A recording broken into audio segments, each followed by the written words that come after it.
Peace and blessings, and keep up the lessons. You know who this is, Crypto B-Boy coming at you. Yeah, today I want to take some time out to do a little, going through BIS, their handbook on CBDCs, offline CBDC technology, and so forth. But let's get in, and are you ready? Are you ready? Let's get it.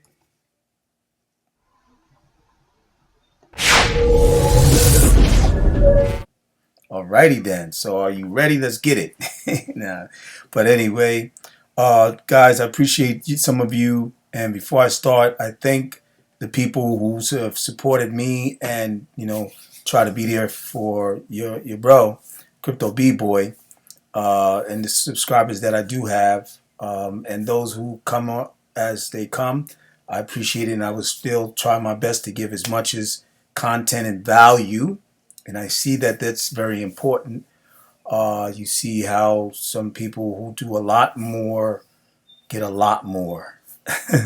But also sometimes some people put themselves in positions that they don't really deserve because they're not the type of person that has that good character, that can reach out to people and speak to people in a respectable manner, help people build, but they're more focused on building themselves. And Crypto B-Boy is not one of them. So if you got things wrong with me, or those of you who have, a bad, image of me or whatever, or if they perceive me coming into this space for that reason, you're badly mistaken. I've been a YouTuber since 2007 when it was first starting to come about, 2005, 2007. I was one of the early people. Some of you guys was probably still teenagers in school, and the ones that are, doing these videos and hollering at people and snapping at people. Come on, relax, people. But anyway, I'm gonna get away from that because I sent out a video earlier. It was a message, and that was enough. I don't really need to bring this in here. But what I'm here to do, I want to get into, and let's get to the nitty gritty. And again, don't forget to subscribe to your bro. We're gonna get into the nitty gritty here. BIS Innovation Hub, the Polaris project. Right. That's where we're going. Okay, so let's check into it. I want to check into some of the stuff because, as it says, it's a handbook for offline payments with CBDC May 2023. So it's been posted at around this year. So sometime this year it came out. This is a preface. It says a general overview. Excuse me, overview. Read the chapters for the executive summary. Well, we're going to go into. I would rather go into. Some of, hold on for a second, bear with me guys, because I was, okay, the executive summary, and I'll read a little bit. It's kind of like breaking down what they're doing, who's doing what, as far as the main people involved in this.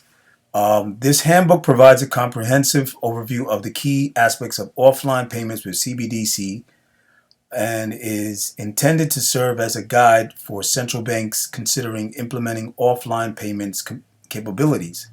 In this handbook, an offline payment is defined as a transfer of value, CBDC, between devices that takes place without requiring connection to any ledger system.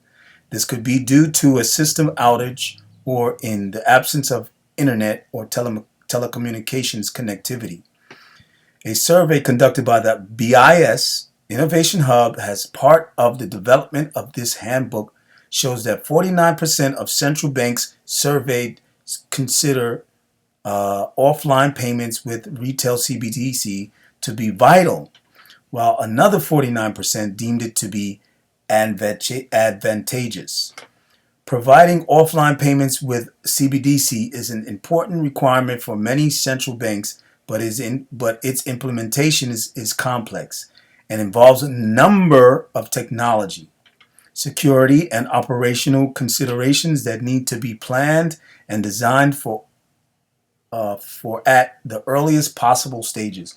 Which, as we know, and I was in a discussion with one of Joe Schmoes, and shout outs to him and Keita and the rest of the gang, Craig, Bearable Chicken, Cheesecake, Baggins, my man.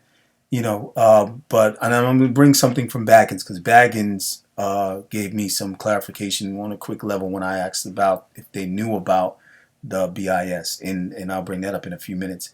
These considerations have implications on decisions. Well, let me finish what I was trying to say. So basically, a lot of this stuff has been already been at least a few years before been put into process. They've been already had this stuff going. They're already making things happen, or have been making things happen as far as pilots, testing, discussions first, of course, the dialogues and coming into their meetings, so forth, and even as we know, Ripple executives being, whether it's Brad Garlinghouse or whoever was in some of these meetings with BIS, IMF, all these different types of things. But that's just bringing that scenario in relation to the XRP connection with central bank digital currencies, because a lot of people speak about like they don't have nothing to do with central bank digital currencies, or it will not be used, and all of that. So anyway, we're not going to go there because there's a whole lot of hoopla, and as I said in my message earlier,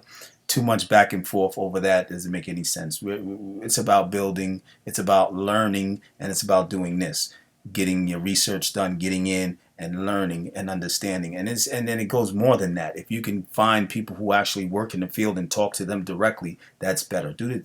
I'm starting to look at the ways of the traditional ways about researching is even more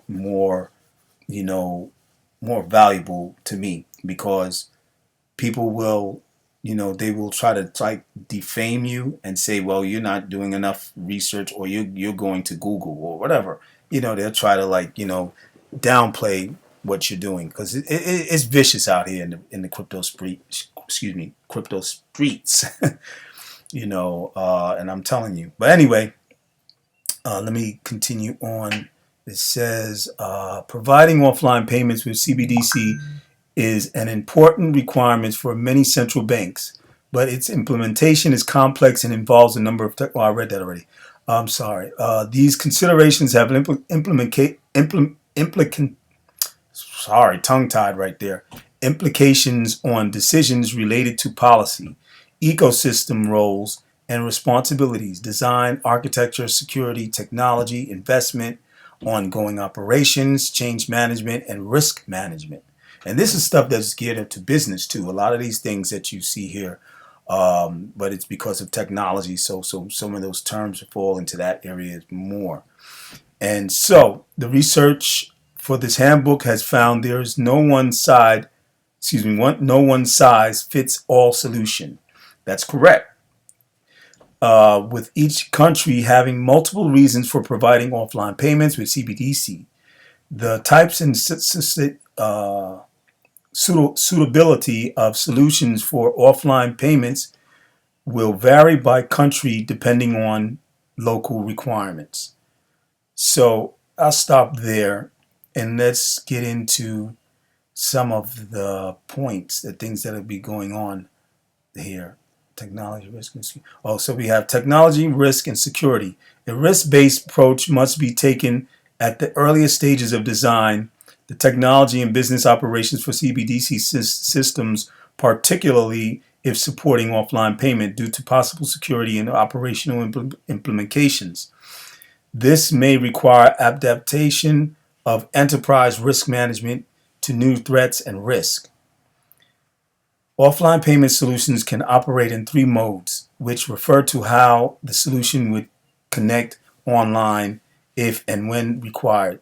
This could have implications for how risks are managed and the level and type of privacy provided and the resilience conditions that are supported. Okay, so now what is it? Public services and user experience. Capabilities, and I'm jumping and I'm just like skimming right now. So bear with me. I'm just trying to go through it as fast as I can due to my time.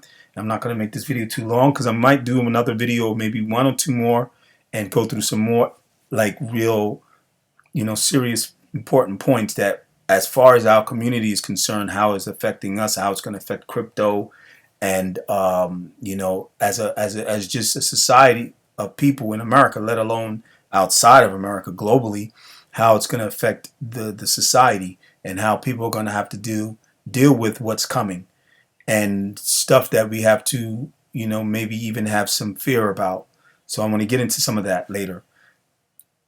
So it says capabilities for offline payment with CBDC should be provided as a public service for resilience reasons, even if the number of use cases decreases over time. For example, due to improvements in internet or telecommunications connectivity. Everyday users will demand solutions that are reliable, easy to use, convenient, and widely accepted, and that provide a seamless user experience both online and offline. Okay, let's go into the introduction a little bit. Offline payments. Yeah, about the offline payments. What is it? What does it actually do? So, chapter 3, and this comes with chapters in this handbook. There's chapters in this handbook. Offline payments with CBDC, central banks may have a wide range of reasons for introducing. Did I go over that already, or did they run it back again? Yeah. We don't need to read that. This is like introduction. Okay. Let's look at this. It says, and I think this is chapter 3, offline payments with CBDC. Offline payments with CBDC. So I'm gonna just read this, and then I'm gonna let you listen to what Baggins mentioned, and then we're gonna leave off from there. Okay. So sorry for if it's a little long. Offline payments with CBDC in this handbook on an offline payment with CBDC is defined as a transfer of value retail CBDC between devices that does not require connection to any ledger system, often in the absence of internet or telecoms connectivity. Note that a user device may be offline, connected to the internet, but still disconnected for ledger system.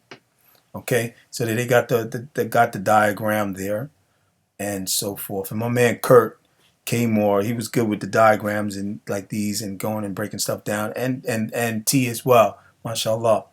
And mashallah is, I'm sorry, is an Arabic word for, to when some, you want to, you don't want to like talk about somebody that they're so great that they're above, a god. So in my faith, so forgive me if you heard me say that, and I'm just trying to let you understand what the meaning is. But anyway, let me get back to you guys and let you listen to my man Baggins real quick on this point.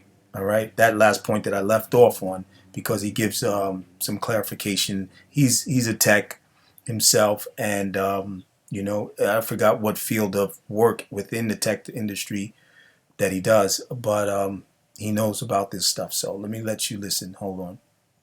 Okay, let me get it up. Give me a second. Hold on. Alright, let me get it running back again, because I had it up earlier, but okay, here we go. Hey, you guys heard about the Project Polaris from BIS, their hub? Wait, before you move on with that, I just want to let everybody know I posted the poll on top, so make sure you go and vote for your time of choice. Joe Schmo. And a disclaimer, nothing here is legal, medical, or financial advice. Entertaining purposes only. Do not follow anything anybody says without doing your own research. And I second that message. I rushed a little bit earlier, so I had to drop down and come back. Nah, you're good. You're good. But Crypto B-Boy, what were you saying about Polaris?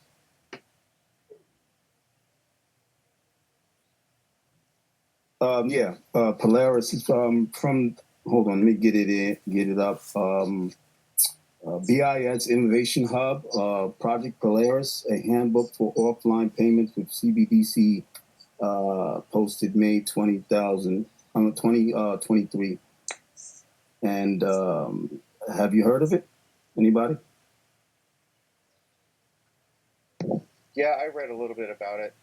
I feel like the Also, whole offline thing is it's just a word that they use so it's easier for people, but the word really should be asymmetric because symmetrical and linear payments happen in real time, where an asymmetric messaging platform is something where something is done partially and it's queued to be completed later. okay. Yeah, and I had seen because they showed the different people who were involved. I guess Ripple was. They had two people from Ripple. So, and then this is major from as far as the point of some of the, people of fears of them having certain control that we're afraid of, and it kind of like confirms it as what I was reading it with. Well, actually, it was a. Okay, so that's good right there, and he clarified that, and I hope you guys got some value out of that. And again, man, I appreciate you guys that is staying with me, and those of you who are slowly but surely getting with your bro and subscribing to me, and just listening and sitting there and taking your time out, because I do definitely take my time out to give to you, and it's not based on all on money or algorithm or any of this like this, or putting myself in a position where I know more than you or I know more than anybody else. I'm still a person who's learning. I have knowledge in that which I do, and I'm going to let you know and give you some of that knowledge. I'm going to disseminate some of that knowledge to you to benefit you. Because what I believe and understand knowledge is not for boasting and saying you know more or that you know first. Knowledge about anything that you need to know is for benefiting you to be able to function and use that knowledge to benefit yourself and to keep on doing what you need to be doing in this life or whatever society you're living in within this life, whatever body you are in and who you are. Because if you don't know certain things, you may make more errors. You may fall into more things that you're not going to be happy about and be regrettable of without knowledge. And that's just based on that understanding of the word. So I'm a knowledge builder and I'm also a knowledge disseminator. I'm a person like this, and I've always been like that. Even when I used to be in the streets, I used to get into fisticuff one-on-ones, fair ones back then. That's what we used to do.